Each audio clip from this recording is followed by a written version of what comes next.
నా birthday cake bake చేసేద్దాం రండి. ఫస్ట్ అయితే ఒక బౌల్‌లో 1½ కప్ ప్లెయిన్ ఫ్లోర్ తీసి 1 teaspoon baking powder and ½ teaspoon baking soda, కొద్దిగా సాల్ట్ అయితే ఏసేసుకోండి. నెక్స్ట్ అయితే 1 కప్ మిల్క్‌లో 1 టేబుల్ స్పూన్ వైట్ వెనిగర్ గానీ లేకపోతే లెమన్ జ్యూస్ కానీ ఏసేసుకోండి. ఒకసారి అంతా ఇట్లా మిక్స్ చేసి ఒక 5 మినిట్స్ వదిలేయండి. ఇట్లా అవుతుందన్నమాట.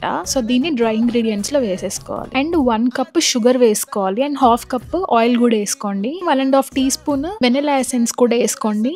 అంతా మిక్స్ చేసేయండి. పింక్ కలర్ యాడ్ చేస్తున్నా. అంతా ఒకసారి మిక్స్ చేయాలి. తర్వాత ఒక కుక్కర్ తీసుకొని ఆయిల్ తో గ్రీస్ చేసి మైదాతో డస్టింగ్ చేశాక బ్యాటర్ వేసుకోండి. సో లిడ్ పెట్టాలి. గ్యాస్కెట్ అండ్ విజిల్ తీసేసి పెట్టాలి. ఒక పాన్ అయితే ప్రీ హీట్ చేశాక కుక్కర్ పెట్టేసి లో టు మీడియం ఫ్లేమ్ లో 40 మినిట్స్ వదిలేసేయండి. కేక్ అయిపోయే టైం కి ఇట్లా నైఫ్ తో చెక్ చేశాను, క్లీన్ గా వచ్చేసింది చూసారా. సో కేక్ అయితే రెడీ అయిపోయినట్టే. నెక్స్ట్ వీడియోలో ఫ్రోస్టింగ్ ఎలా చేశానో చూపిస్తాను.